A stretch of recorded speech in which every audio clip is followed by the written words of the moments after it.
somebody blindly signs off on something and then an issue happens. If you can't demonstrate that the informed part of informed consent occurred, it's not helpful. It's not very valid. So all of these things are, of course, litigated through the courts, but it's very clear that just signing a piece of paper is not informed consent. You need to ensure that patients are informed and actually understand before consenting. Fertility nursing burnout, REI productivity, fertility patient satisfaction, the standard of care, revenue.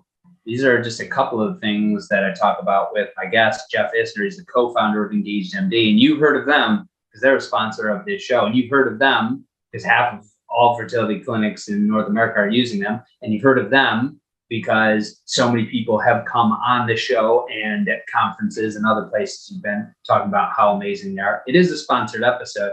And so you'll hear me sing their praises because I legitimately don't have anything to counter it. It's been the most lopsidedly positive reported company that I know of in the fertility field. And, but I still try to make it more about things that EngagedMD is seeing. So that's what Jeff talks about on the show. He talks about areas of nursing burnout and what clinics are doing to solve that.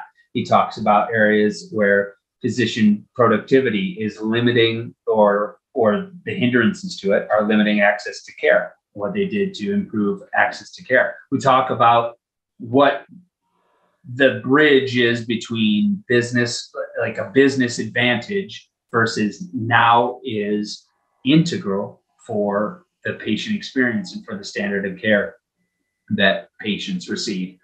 And we talk about the risk that practices face in informed consents and the hindrances that can lead to people moving on to treatment and practices being liable.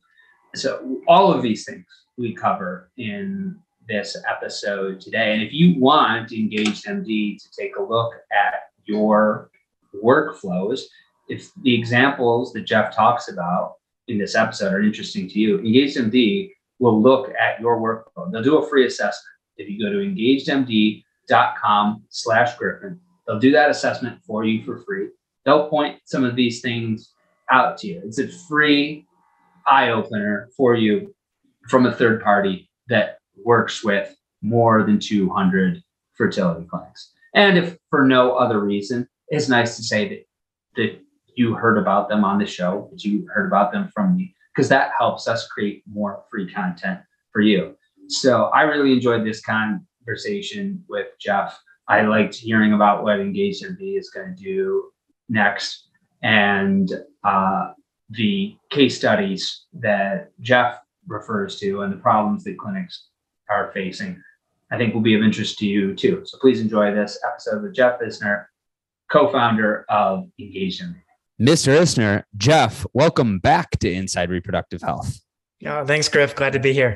You're the first person to ever do a sponsored episode of EngagedMD. And I get a lot of messages from companies. Can we sponsor a show? Can we be a sponsor? And I'm going to work it out. We're going to work out Inside Reproductive Health eventually to where I always say eventually, because I'm still working on this, Fertility Bridge client services stuff. But Inside Reproductive Health is getting big enough to the point where we can start to work out things that aren't an endorsement. But because right now it's been the podcast, it's been my voice, it's almost like there's no way, there hasn't been a way for me to do a sponsorship that isn't an endorsement. And I have to be really careful about what that is. Like when people say, you're a shill for this company, or you're a shill for that, it's like, the only sponsor that I have is EngagedMD. And I tell all of you that, and it's because I've known Jeff and Taylor since 2015, and more than half of our clients have used it, and all of the things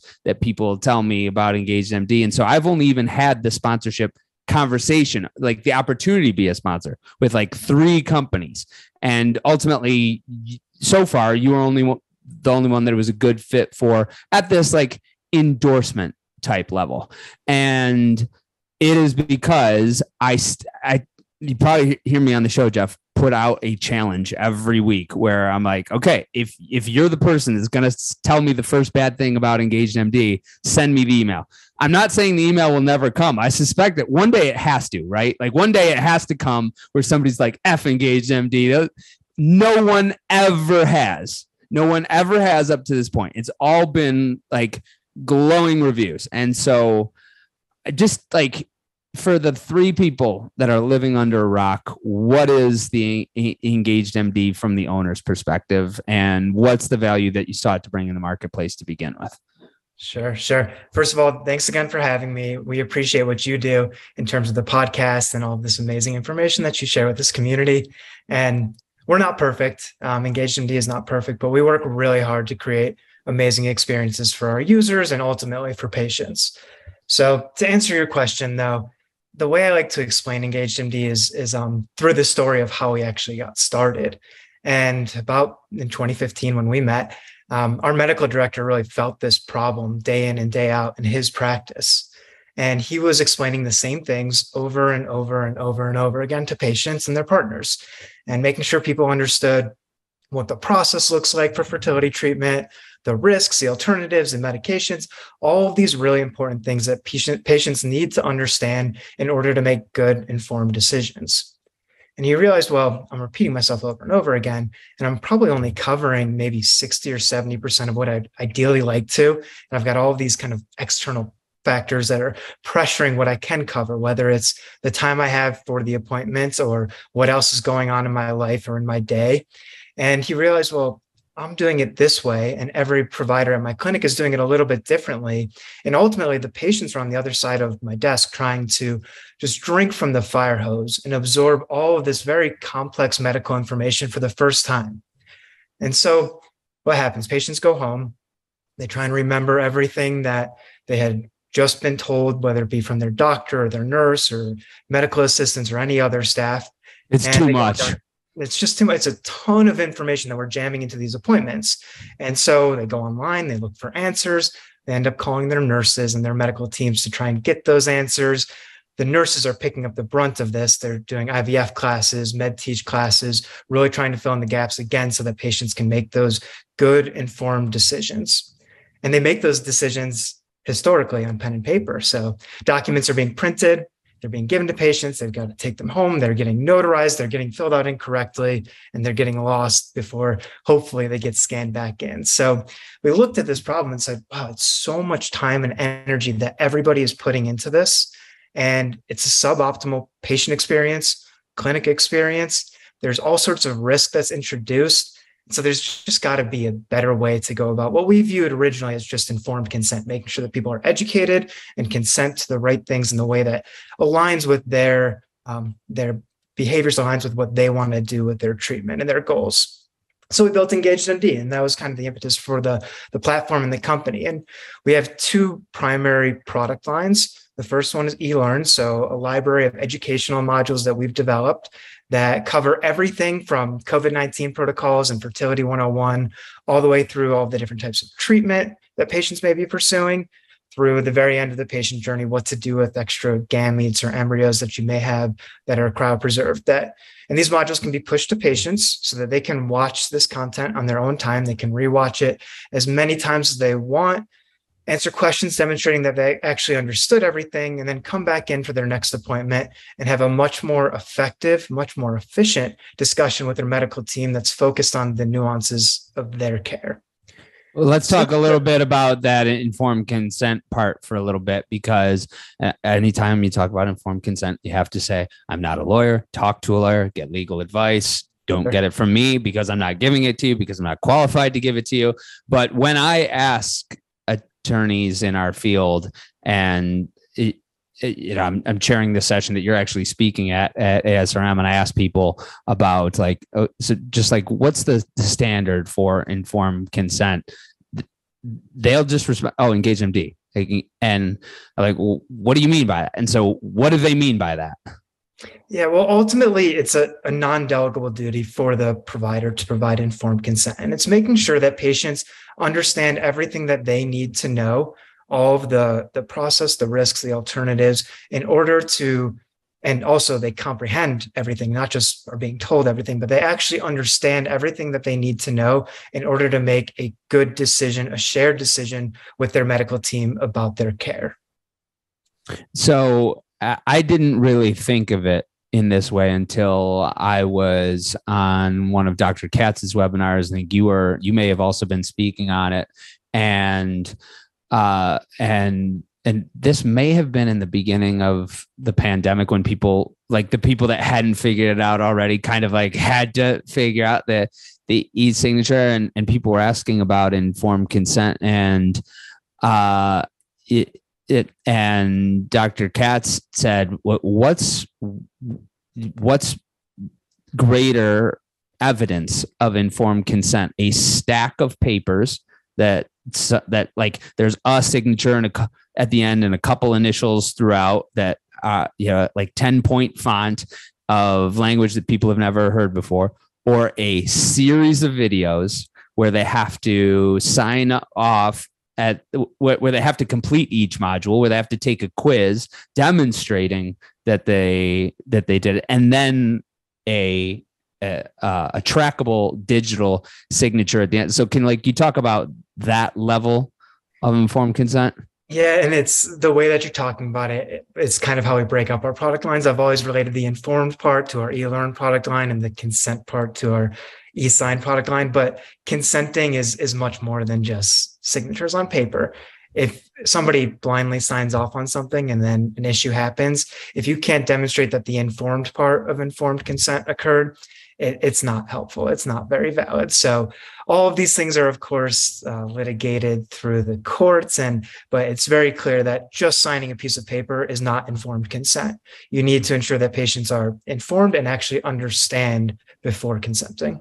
And it's pretty easy to, I mean, it happens a lot. You can ask your attorney, how often is somebody able to argue that they weren't informed in consent? I just went through, just got married not too long ago, and then talking about just family law and figuring things out like that, and they don't even let people do they don't even honor prenups that are within let's say a week or two, because or I should say many courts will not honor that prenups that are within a week or two, because it's it can't really be informed consent. Many courts will throw out prenups that don't have, where the other person isn't represented by counsel. Many courts will throw out them where they were represented by counsel, but there isn't the documentation that they were properly informed.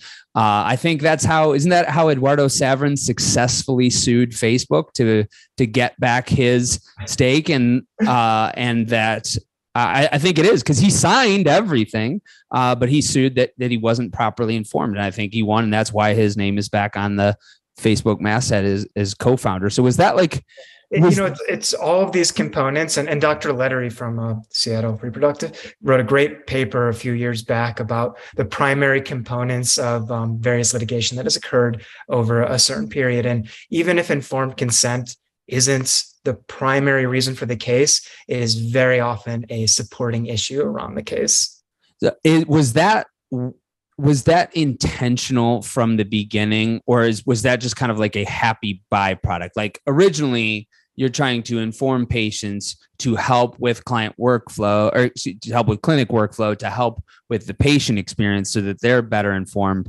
And we'll include the e-signing at the end. Was it a byproduct of it being used for informed consent in this way, or which came first? Was it the patient experience focus, clinic workflow experience, or was it the informed consent? Yeah, so it was very purposeful about informed consent at the beginning, but that's not our primary value proposition anymore in terms of how we talk about the product. So when we originally developed EngagedMD, we started with the eLearn modules and really started with IVF and IUI, and it was all about ensuring that every single time people were consistently and comprehensively informed and understood what they were just being informed about. And we realized we had that informed part, and we needed what I'm calling the consent part, the digital signing part. So we built out our eSign engine that helps digitize all of the consenting signature workflows. And it was only once we really started getting traction in the market, and one of our primary MOs is to listen really closely to our customers to determine what we develop next. And what we were hearing is informed consent is super important. This is great. It's very helpful, but the real benefits that we try and the real problems that we try and create benefits around are saving time, improving patient experience, reducing risk where we can, and going paperless. So it was only after we launched that we realized, wow, this is much bigger than we originally thought. It's not just legal informed consent. This is creating these other benefits that are much bigger than what we had originally intended. I want to talk about that because I saw the benefit immediately. It's like as soon as I figured out what you guys did, and it probably took me a little bit. To be fair, I probably don't know what half of the people in ASRM do, but it didn't take me too long. Like as soon as I met you guys and we talked, and that was probably 2015, and I thought, oh, these guys are nice. I kind of I have an idea of what they were doing, but it wasn't probably until I started hearing people say, this is what we're using, this is how we're using it, and I'm like, oh, light bulb, I need to pay attention to what this is. And very early on, I saw the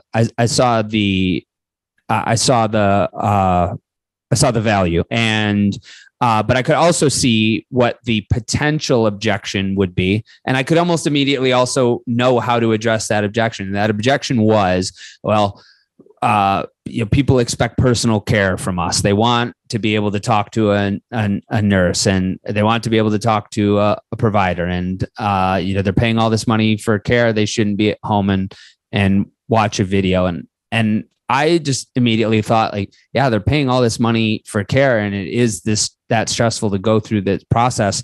They shouldn't get the least amount of value out of their time with you that they can. They should be getting the most amount of value with you that they possibly can. And if they can only remember 30% of what you told them, if they're asking you questions that are completely generalized questions as opposed to specific to their case, then that is not the highest amount of value. So did you all have to work on that positioning at first? How do you help clinics position it the right way? Yeah, and it was my biggest concern when we launched too, quite honestly. Was this just going to be homework for patients when they're paying tens of thousands of dollars for care? And a few things to note. One is what you called out. We are trying to make that in-person time more valuable so that patients can come in with that baseline knowledge and actually have a good interaction that's two ways, that's really focused to their personalized care, not the basics of how the menstrual cycle works and what stimulation is. We want to focus on your specific issue when we've got that really valuable time together in person. So that's kind of like the core reason why this improves those interactions is you're giving that baseline info at home. But we study this obsessively. We are extremely data oriented at our company, and we measure every single step along the way, both from the patient experience and the clinical experience. We're just wrapping up a case study right now with Seattle Reproductive Medicine, and this aligns with the rest of our data points where we survey patients in clinics. But 98% of patients said that the videos were a helpful addition to their consultations with their medical team, and 89% agreed or strongly agreed that EngagedMD actually made them more satisfied with their care. So we've got to meet patients where they are. I know personally, and patients would agree based on our survey results, that people want to do things on their own time at their convenience, and they want to use that time together with their care team as effectively as possible. That's huge, buddy. Congrats. If anybody had a 9 or a close to a 10 on a net promoter score, that would be through the roof, almost unheard of. And SRM is not a little practice. I don't know how many docs they're up to now, but at least 12. They might even have more than that at this point. They got at least 2 labs, and they're a really great group that serves a diverse patient population from all over the Northwest. So to have something like to have people say that, I'm jealous of you. And if I can go on a little tangent of why I'm jealous as a business owner of EngagedMD, I was watching, I was on LinkedIn, and one of my favorite marketers was talking about, he was making fun of a lot of B2B marketing companies. And he was saying, we make blank easy. And he's like, this is the value prop that most B2B marketers put forth. He's like, how about you just take blank off my plate entirely?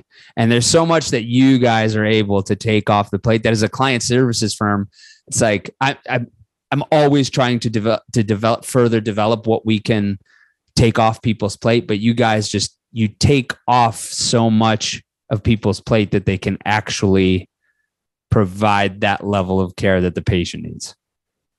Yeah, we're obsessive about the data, but we're really, really obsessive about listening to our market and listening to our customers. And every single new interaction that we have with a fertility clinic, we start with a needs analysis. We really want to listen. What is your current workflow? What is the current patient journey? Where are you spending time that is manual, redundant, that you don't need to be spending so that you can operate at the top of your license? So we're just absolutely obsessive about finding those pain points and helping to support clinics to get better about them and to improve upon them, whether it's using EngagedMD or not. But we're trying to develop all of our products around those issues that we hear directly from our market and our customer base.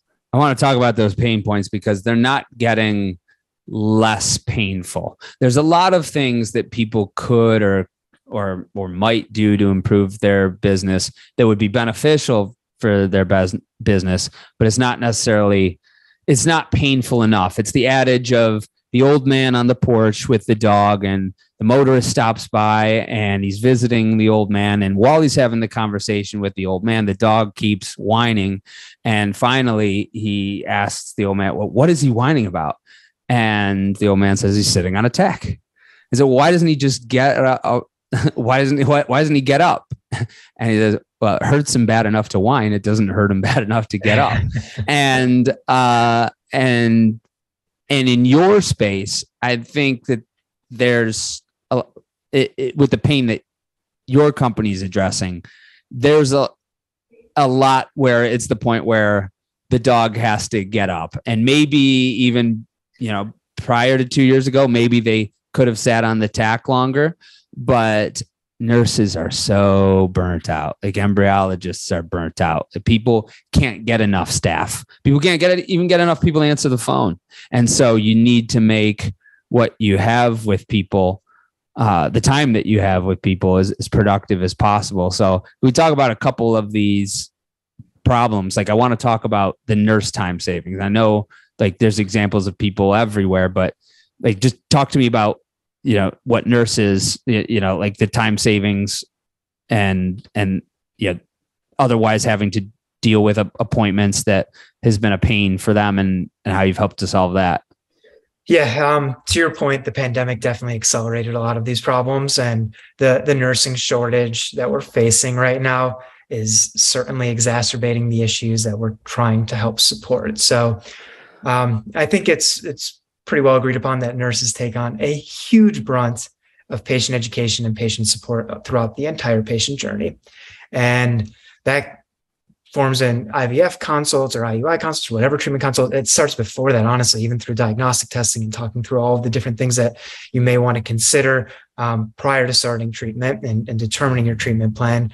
And then throughout treatment as well, as you're getting ready, you've got your med teach. So I think that's a great example of an area where we heard that we actually partnered with SMP Pharmacy on this. Together, we heard that this issue of really non-personalized injection teach classes where everyone was coming in, sometimes one-on-one, spending an hour with a nurse, learning how to inject themselves through all of these different types of medications. And you've got to go home and you've got, videos that you can find on YouTube that you can try and search down that aren't particular to how your clinic does it or particular to your plan. So we built MedReady together, which is a very personalized approach to injection training.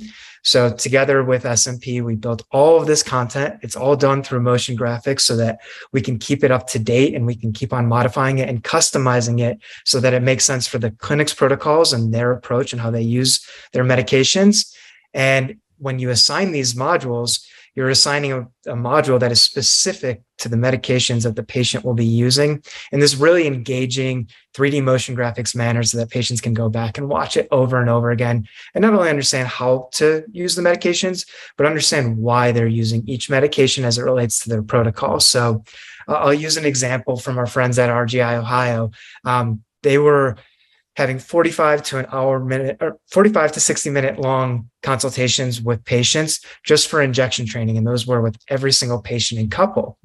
And they adopted our MedReady program. And, I think as most people are a little bit hesitant to reduce the time with patients, but they realized that this was actually able to completely replace their injection training classes for the majority of their patients. So the patients who did need that extra time, again, very specific questions about their injections, the majority of things are answered through the module. So they're saving 4 to 5 hours per day of nursing time by just using one of our module components. So you can apply that kind of math and apply that logic to all of these different stages where you have the redundant conversation happening again and again so that you're focusing, I'll keep on saying this, nursing time, physician time, advanced provider time. They're operating at the top of their license, really focused on the personalized issues, not the general things that can be repeated through a video series. I'm just picturing the nursing managers that listen to this show, hear that like 4 to 5 hours per day of nursing time. And if they're one of the few clinics that aren't working with EngagedMD, busting into the practice owner's door right now with their iPhone in their hand, playing this piece of the podcast. Because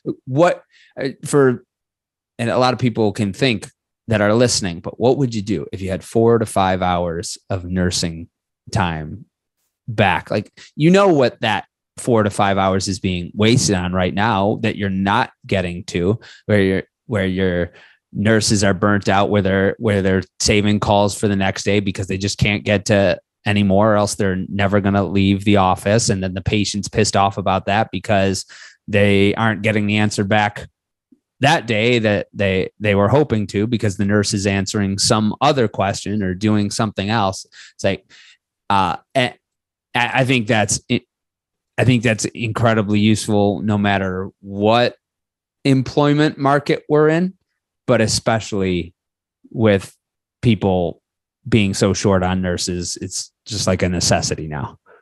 Yeah. And, you look at that. And so we're starting with this kind of base level of ensuring comprehensive, consistent education occurs. And then it builds on that, and you're actually improving the patient experience and the nursing provider experience.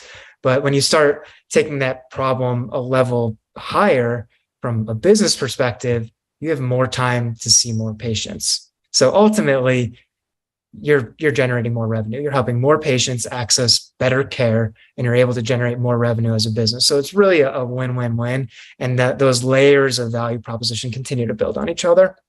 Well, let's talk about maybe the consent side too. And at some point I want to talk about how this impacts of wait lists, or rather what you can do during long wait periods, because I would say the average is 8 weeks now, and some are 12, 16. And so, but let's talk about consent for a little bit. Like, what have the issues been for clinics pre-EngagedMD? What were they struggling with? Yeah, so it goes back to just the issues with paper.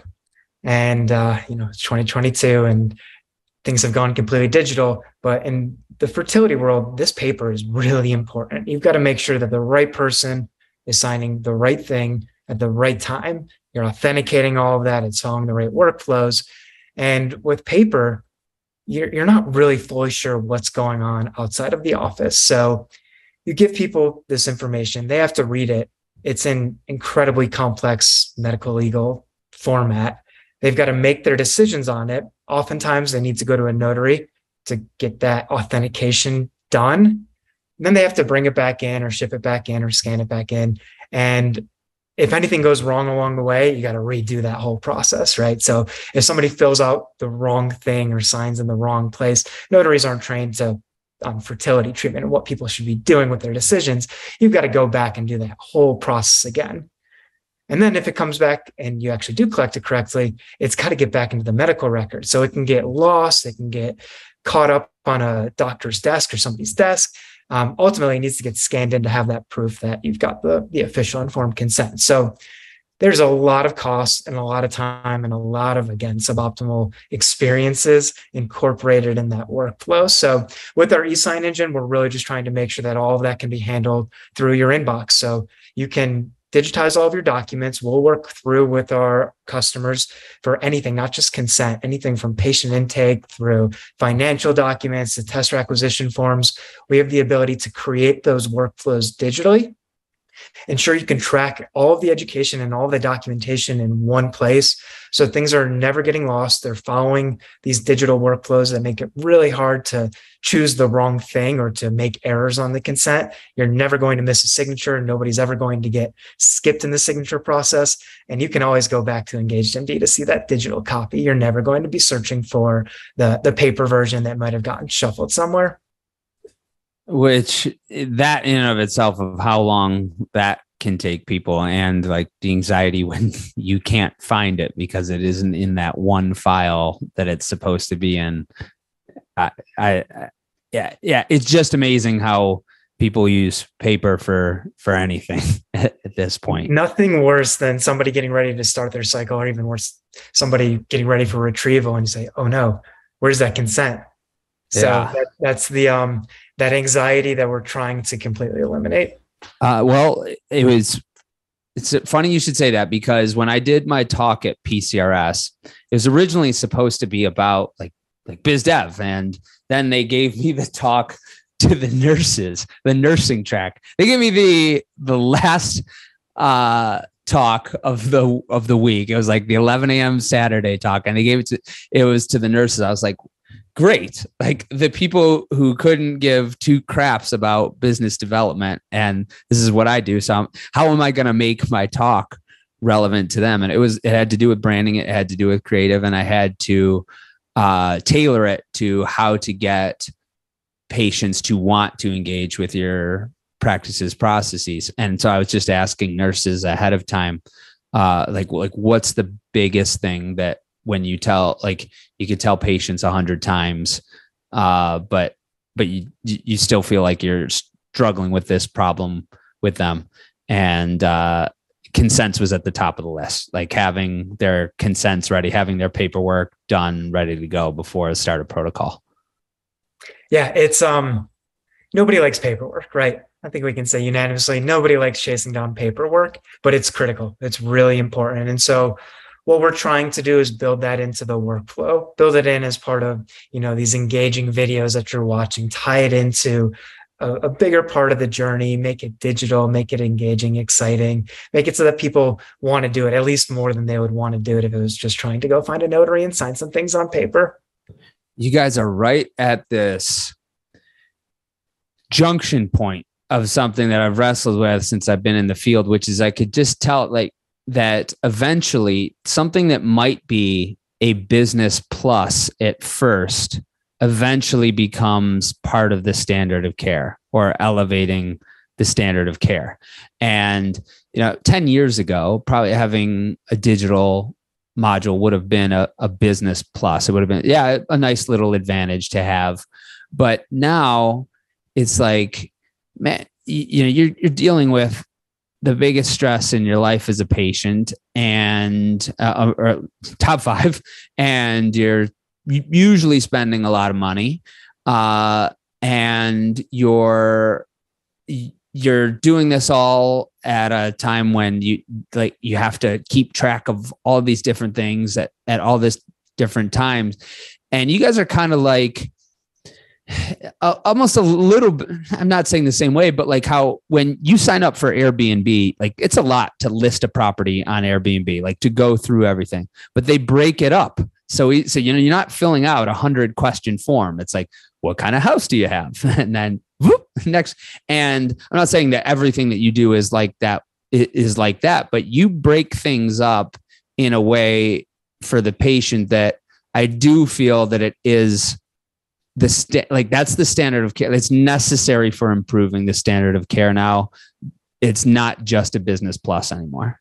Yeah, I think there's a few things that you just called out there. I'll start with the standard of care. We're operating with about 60% of the U.S. fertility market. We've got a very large market share in Canada, UK, and in Europe as well. And so I would say that it's becoming the standard of care, especially in terms of informed consent. We're really proud of how widely adopted this has become, and it's really become the way to educate into consent. So I'm really proud of those statistics. But the other thing that you called out is the way that we're breaking things up. And we're taking experts in adult learning and e-learning, and we're taking all of the best practices that are constantly evolving. I mean, we're in the world of Instagram and TikTok, and video education and video, absorption is definitely the standard. And we're taking all of those best practices and applying them within our platform so that people are getting the right information at the right time that is unique to their journey.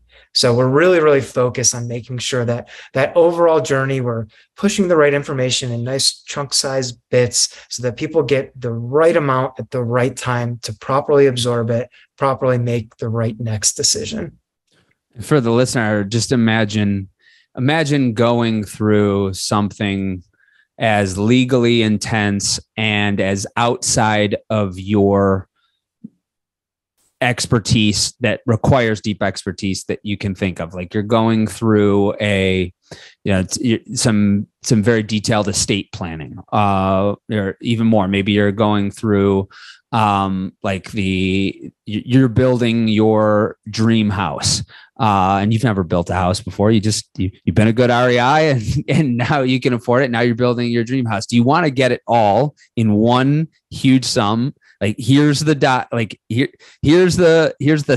stack of papers, and you've got this limited amount of time to talk to me? Or do you want to have an extremely thorough module that you can go through piece by piece on your time, go back and make sure that you understand, and then use your time with the expert to be able to ask any question? I think if people think about it, if they had that same opportunity in other realms, it becomes even more heir apparent of how useful it is. Yeah, it's hard. And, we're all biased because we live in this industry. And so some of it becomes second nature to us, but it's so hard learning about fertility for the first time. I remember when I first started working in the industry, all of the acronyms, all of the, different etiologies of infertility, all the different treatments and medications. There's just so much to comprehend. So I think we take that for granted sometimes, that this is second nature to us, and people who are exploring treatment for the first time, it's all completely brand new down to the vocabulary. We're talking about improving workflow, which means improving productivity, which means potentially improving revenue. And that is flush with the topic that we cover on the show a lot. It is a business show, and we talk about private equity. We talk about venture capital. And one of the claims that private equity has, and one of the gripes against them, has to do with increasing productivity. And so I say on every episode that I talk about private equity, I don't have a dog in that fight. I don't know. I don't feel qualified to analyze the standard of care that private equity either improves or worsens. I just bring people on and I try to challenge them. But the argument for private equity is that they increase efficiencies. And the argument against private equity is that ultimately whatever those efficiencies are just means like squeezing more cases out of the provider. And so it's like, okay, we could squeeze more cases out of the provider by making them work more, by packing in patients, by taking away time that they actually need to see the patients. Or we could do things that legitimately improve the experience for the patient and allow the provider to not do things that are redundant or lost because the patient is a deer in headline. So can you talk about, have you done any kind of analysis for return on investment? Yeah, definitely. And just to kind of address the the goals of private equity, I mean, I think process optimization is clearly one of those in order to generate a more efficient business. And if you can do that while creating better care, that's amazing. And if you can do that, creating better care, and also improve access to care by creating more time and more efficiencies in that whole process, you're helping more people ultimately have a child. So I think that's a really positive thing. I know there's many different angles to private equity, and with all things, there's pros and cons, but to take this on a much smaller scale of how we look at ROI, again, going back to that initial needs analysis and workflow analysis that we do with every clinic has unique problems. They all kind of revolve around the value propositions that we talk about. But one example that I'll give of a needs analysis that we recently completed and completed the ROI analysis for this company, they were a 2-provider clinic, and they had 45-minute new patient consults and 45-minute IVF consults. And we did all of the math with them in terms of how much time you'd save, what you could be doing with that time, how many more patients you'd be able to see with that time, your margins on that. And we came out with an ROI of over $100,000 per year, just on a 2-provider clinic, saving those 15 minutes on each of those consults, what you're able to accomplish by just spending your time more effectively, more efficiently, ultimately helping more patients access care. That to me seems huge for the places that just can't get another REI. And in a 2-provider clinic, there's a lot of those in your smaller cities.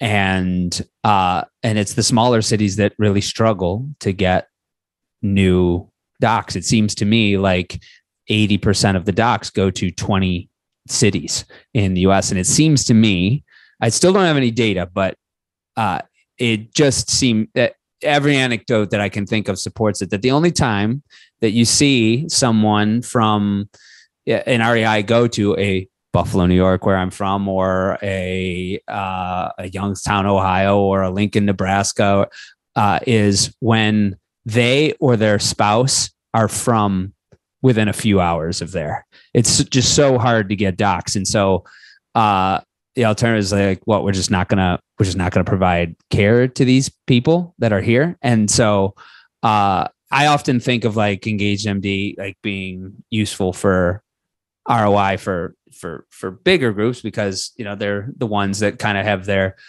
eye on the P&L a bit more. But there's not really separating the pro in revenue from the increase in access to care, is there? Yeah, I think so. And people who really embrace that are where we see the most success. And even with, the smaller local clinics, you can still make this your own, right? And I think the fear sometimes as well, I don't want to be like everybody else. The people that really embrace this and start customizing the video modules and produce their own content to have as part of the patient journey and make it branded and talk about their practice and talk about their locations, that just warms my heart to see, because they're really taking this technology and making it their clinics and making it using all of those kind of efficiencies of what's being built as a baseline, but really customizing it so that it meets their needs. It really does give that boutique feel to each of their patients that come through the door. How have you seen EngagedMD influence patient behavior? Have you? Yeah, that's really great question. We've been doing a lot of research on EngagedMD, so we've been very fortunate to have third parties say, "Oh, this is interesting. Let me get a study going." And we've had a couple of papers published, and we've got a great one that Dr. Meg Sachs from University of Cincinnati, she's an REI fellow there, is presenting at ASRM. So this is an example of how we've seen patient behaviors and outcomes change. And we're just starting to explore this because I think anecdotally it makes sense and it happens, but we want to prove it with data. So let me give the example that she's been studying. We've been really focused on carrier screening. So just to give some background on what carrier screening is and why it's so important from my perspective, we can prevent genetic conditions from being passed down if patients do pursue carrier screening.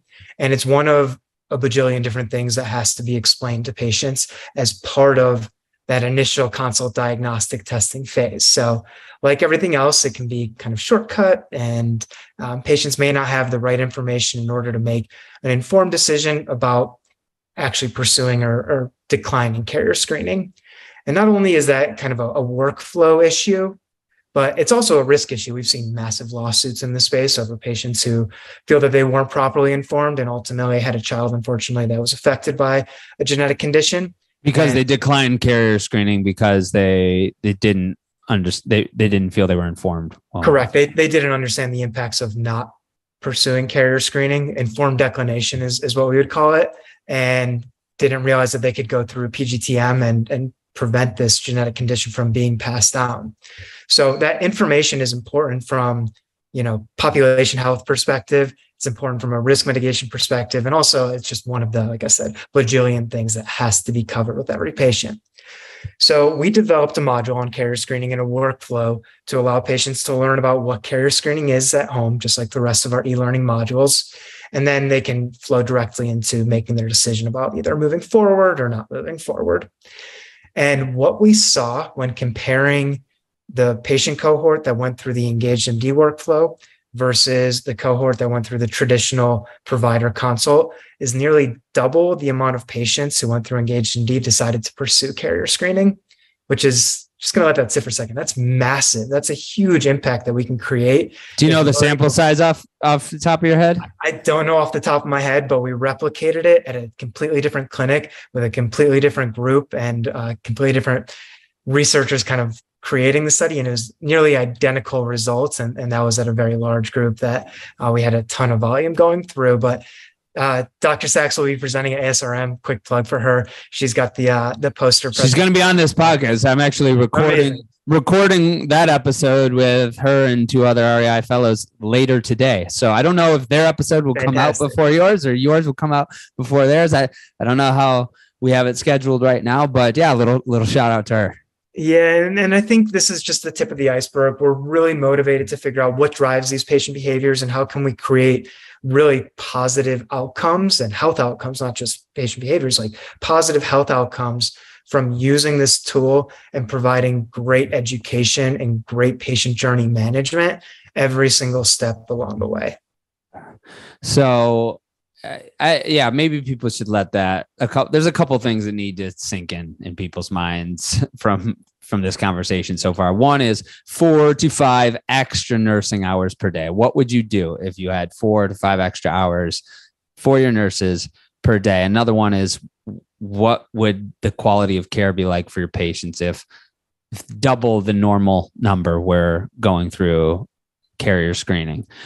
But how do you make sure that EngagedMD is actually rolled out successfully? Because people have asked me to build software before, and the first reason I declined is because I'm not a builder. It's just not my core competency. I'm a creative. I'm a salesman, and building out that is what I'm good at. And even a CRM is too far away from that core competency. But the other thing is just like until it talks to everything. In many cases, a software is just one more damn thing for staffs, and people very often aren't even using the same EMR for scheduling as they are for billing, as they are for the actual medical records, and then much more like there's some people that use HubSpot and Salesforce. I've never seen somebody like really use it, like really. At best, I've seen a sort of rudimentary use of CRMs. And that's true for, like project management software that I've seen, workflow software that I've seen clinics use. So how the hell have you been able to be so like how do you actually get people to roll it out? Because it's obviously being rolled out. At least half of clinics are using it. Everybody's telling me they like it, and you have these surveys from both patients and staff that give you the glowing reviews.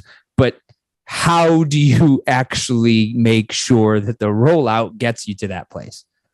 Yeah, well, no one likes change, right? I think that's humans in general don't like change. So it's because it comes at a cost, right? It's because there's Dr. Harrington sent me a book Oh, and the name's escaping me, so I'll put it in the show notes. But he was a Harvard professor, and he talked about this very dynamic of why companies, especially, don't change, because the cost to change can be so disruptive to what it is that they're working on, that very often when there is a disruptor in the marketplace, it is the new company, because they don't have the current obligations that the established companies have to service. So it's hard to implement change.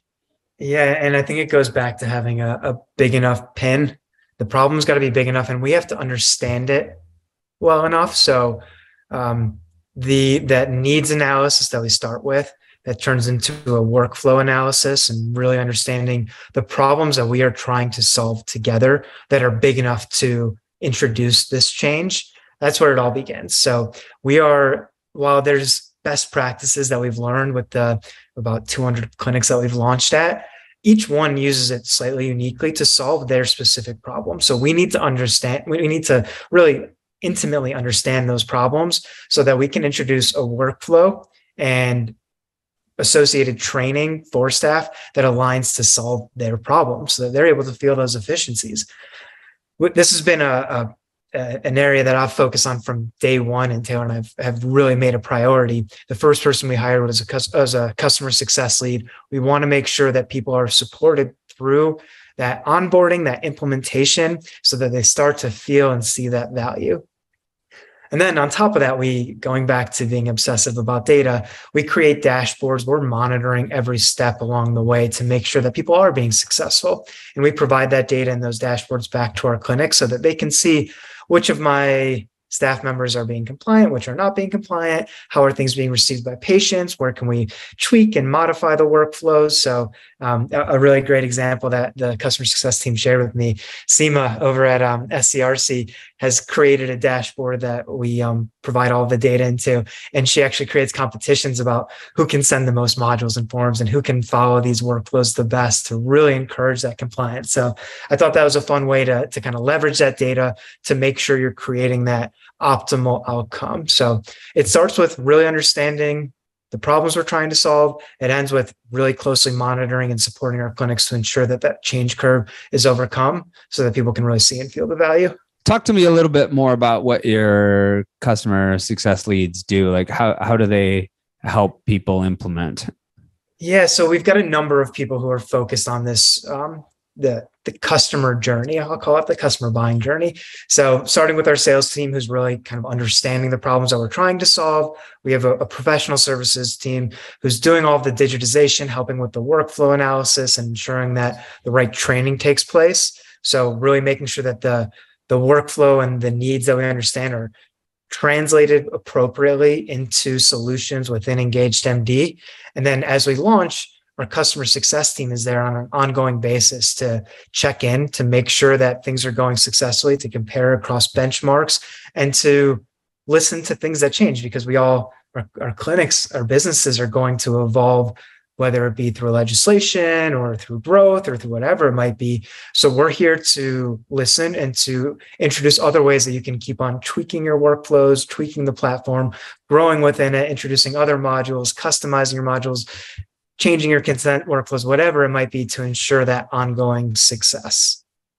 What about at the financial piece of the journey? In the fertility bridge, fertility patient marketing journey, it appears in the third column. There's 4 columns. The third is conversion from appointment to treatment. So they become they've gone through their first consult. They have not yet gone on to treatment. There's some drop off there. Finance is one of those pieces. So we like to make videos about finance. We like to we like to create more content ahead of time. We like to insert some of the content that people get before they meet with the financial counselor, so that, again, it's not the deer in the headlights thing, and that it's not like, there's Sally down the hall, go talk to her now. Like they have a little bit of familiarity with with Sally. They're, if not looking forward to seeing Sally, that they know who Sally is, what they're going to talk about with her, in a way that doesn't try to answer their questions that can't be answered before it's actually one-to-one specific to that person. So what do you all do? Do you all help with that part of the journey at all, and how? Yeah, we're really starting to make great headway just recently in this area of the patient journey. And the way that the majority of our products have been developed is by hearing our customers say, yeah, we started using EngagedMD to do this. And it was like, whoa, I hadn't even thought about that. How did we not think of that? Let's try and develop more of a productized solution for that issue. So Shady Grove is a great example of the financial area. Their financial counselors started using our e-sign engine to get financial documents squared away. And as we dug in a little bit deeper to that, we started learning about all of the things that people are saying over and over again, very similar to, I'll use an IVF patient as an example, the way that nurses and providers are explaining the medical process. The financial counselors were explaining the same financial programs, how to navigate your insurance, what to be looking for, what to be thinking about. And so we've just started building modules that help support that financial decision-making, just like the medical decision-making. So this has allowed Shady Grove to help support their financial counselors. They've got a massive financial counseling team to help ensure that patients can make those good financial decisions. And this allows their team to not have to repeat things about their payment programs and their financial programs, instead have a much more impactful, much more efficient discussion with patients about what their options are and how to move forward. So we're starting to, as EngagedMD continues to grow and to look to other areas, we want to be exploring other places of the patient journey, other places of the clinic journey, and other types of users within the clinic who are looking to save time, looking to improve the patient experience, looking to reduce risk, looking to go paperless. That's how we want to keep on growing, is finding ways that we can help support them best and those issues best, so that the practices can keep growing and seeing more patients, and we can keep growing as a business as well. I think that people often just stop at the financial challenge and think like, well, either patients can afford it or not. It's like, that's not, as far too simplistic of a conclusion. There is a range within there. And sometimes that there's no financial option to where a patient could feasibly pay for treatment. That's very sad. But there's often, there is a range of people that it's like they could, if they understood what the options were for them. That's what household budgeting is. It's all a calculus, and the things that win are the things that, one, seem higher priority, but two, that you understand how you're gonna pay for something, and it isn't just simply a question of, well, they can afford it or they can't. Totally. And it's that kind of plethora of topics that need to be explained. And you've got to, as a staff member at a clinic, you have to prioritize your time and what's going to help people the most to make decisions. And it's impossible to cover everything. As, a consumer of healthcare, as I think all humans will be at some point, navigating insurance is super hard. It's really complicated. And I work in healthcare, and I understand the space very well. And it is so complex to navigate insurance. It is so complex to navigate taking out loans, to look through these different types of shared risk type programs. There's a lot to comprehend there. So we're trying to start hacking away at that, everything down to what is a deductible and what does that mean, and what is a copay, through loan terms, and how do you actually navigate these different financial programs that many clinics offer. I want to ask you about the future of EngagedMD, but I want you to give me something that I can talk crap on you with, because it's a sponsored episode and you guys pay me, but you don't pay me well enough that I wouldn't jab you with a thorn if I had it. I just kind of love doing that. And I do it with every guest. I try to, but I also, I hate it when I watch the news and I feel like they're trying to get somebody to a specific conclusion. I like playing with each side of an argument. And I just don't have anything for the argument against you. Like, I don't have anything. Like, I appreciate that, but we are not perfect, and we are trying to become more and more perfect every day. Our team is growing, our processes are growing, our product is growing, it's evolving, because you have to keep on evolving. And we do run into issues as any technology, as any business does. And we're really just trying to be the best that we can. And our ultimate mission is to make life easier for everybody so that we can improve patient access to care. And so we're trying to center on that, and we're trying to be really thoughtful about the solutions that we bring to market and the way that we support our customers. As with any company, there's growing pains that come along with that, but we're working really hard to add value to the industry, to really be a positive light as an industry player who can help support clinicians, staff members, embryologists, patients, their partners, really all of the players that take part in an episode of care. Well, tell me a little bit about like some of those things. Like, give me some of the earnest struggle that you're facing. And one of ours has been in that third phase of the patient journey, because we're never going to be pure operations consultant. That's not us. But you get to a point where sales and marketing can say, well, it's out of our hands now. It's in ops hands. And to me, that's just always seemed like a dereliction of responsibility. Like, at the end of the day, someone is hiring a marketer because they want more revenue. They're not.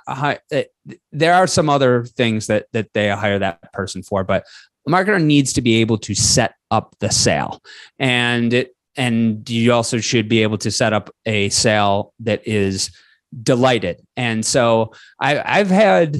There's been challenges with my team, and we've made some personnel changes in the last year because we couldn't get on the same page of what that is. But an example is, we're talking about reputation management. Like we help with reputation management, like the online reviews, and we know how to get people more positive reviews to a point. And then we might reach a point where it's like, okay, they're still getting these types of complaints. And what I want to be able to do is give clients the procedure of, this is exactly what's broken, and this is how you fix it. This is exactly how you implement this into your EMR. I don't want to just give people something that could have been written in a blog post. And because I agree with Rita Gruber when she says marketing throws the ball, it's the practice's job to catch it. But the practice doesn't care if you're Tom Brady and you throw the perfect spiral if they can't catch it. I want to make the ball land into their hands. That's the idea. And so that takes a ton of work, and it takes discipline, and you have to be able to say, like, we don't totally have this yet. Because every marketer just wants to say they're the cat's pajamas, and the only reason why other people suck is because they're not as good. It's like, no, it is connecting all of these dots. That's what it is. You're supposed to connect all of the dots, and so that's what that's Fertility Bridge's earnest struggle. What's EngagedMD's? Yeah, I kind of go back to all of the ways that people have stretched the platform in ways that we didn't fully expect. And it's great. They've created these workarounds. And sometimes there's things that people want to stretch the platform and do things that intuitively make sense in the vein of education and documentation and patient journey management, that when they explain it to me, it's like, oh yeah, I wish we could do that today. But we're building out a platform that needs to be scalable. It needs to be secure. It needs to be well managed. It can't break down. So we're just constantly trying to build out things in a very thoughtful way to meet these kind of workaround methods and workflows that people have put together on our platform. And I wish we could do it as fast as possible, because what it ultimately creates is people might run into a bug, or they might run into an issue where they can't complete the workflow. And that's not the experience that we want people to have. So, and our support team has to help people through that, come up with other workarounds. So we're constantly trying to build the platform out, again, in that scalable, secure way, so that your data's safe, your patients are safe, you're safe. And we're working really hard on that. We've got, I'll give a little bit of teaser to the next generation of EngagedMD that we're getting ready to launch that will help ensure that scalability and more flexibility so that all those crazy use cases that our customers come up with, will be able to better support them and continue to build upon at a faster clip, to help make sure that we're supporting people even better. So it's not perfect. I think we're doing a really good job of creating as many workarounds as possible and supporting people, but that would be the area that kind of keeps me hungry and keeps me, Taylor and me working really hard at growing the team and growing our resources so that we can support more of these things that really should fall within our wheelhouse of education, documentation, patient journey management. We want to keep on growing the functionality so that there's nothing, and this will never be the case, of course, but we want it to be as close as nothing that we can't help solve for. It's the challenge of the business owner, right? You're steering the ship, and it's either the iceberg that you want to avoid or the part of the water that you want to turn towards. You can see it, it's like, can you turn fast enough? That is the challenge of a business owner. When Mark Andreessen says that software is going to eat the world, one, I believe him. Two, I think he's talking about EngagedMD as you're competently absorbing each of these spheres as you expand. So let's conclude with what can you tell us about your roadmap? Where as specific as you feel comfortable going on public record, what can you share with the audience? Yeah. So I mentioned we have a new version of our platform coming out that's going to continue to expand upon the ways that we help support patients through their ultimate journey. So while some aspects of our platform right now are very much like, here's where you are, here's what you get, we're trying to create a more cohesive patient journey that's easier to manage from soup to nuts, to create a very consistent, comprehensive experience for all of the different patient journeys that you can have and then track and manage.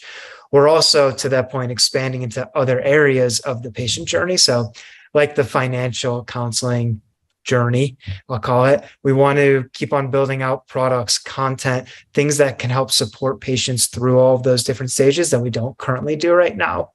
And then the last thing is just introducing more industry partners and working with more industry partners that can benefit from having this interaction with both patients and clinics to help, support through things like the medication management processes or the genetic testing processes or whatever it might be. We want to make sure that we're plugging everybody together to create, again, a great patient journey. So software, content, the people to help support it, that's where we're growing so that we can keep on helping more and more people access that amazing care. Jeff Issner, it has been a pleasure having you on. We're going to link to EngagedMD, obviously, in the show notes and tag you in social, but people can actually go to engagedmd.com/Griffin. They can get a workflow assessment where EngagedMD looks at a lot of the things that Jeff talked about today. So if you want to see how your clinic stacks up, they will look at that for you, and they'll do it for free if you go to engagedmd.com/Griffin. First sponsor I ever had, because of how many people have just been blown away by your company. And I know that my own company isn't at that same echelon. I can say that. And so I admire that you've been able to do that, because I'm really, really trying, and I know how hard it is. So thanks for sharing that on the show. I really appreciate the kind words. Appreciate your support, and really excited to continue growing with you and growing with the industry. And so thanks again for having me. Can't wait for the next one. You've been listening to the Inside Reproductive Health Podcast with Griffin Jones. If you're ready to take action to make sure that your practice thrives beyond the revolutionary changes that are happening in our field and in society, visit fertilitybridge.com to begin the first piece of the fertility marketing system, the goal and competitive diagnostic. Thank you for listening to Inside Reproductive Health.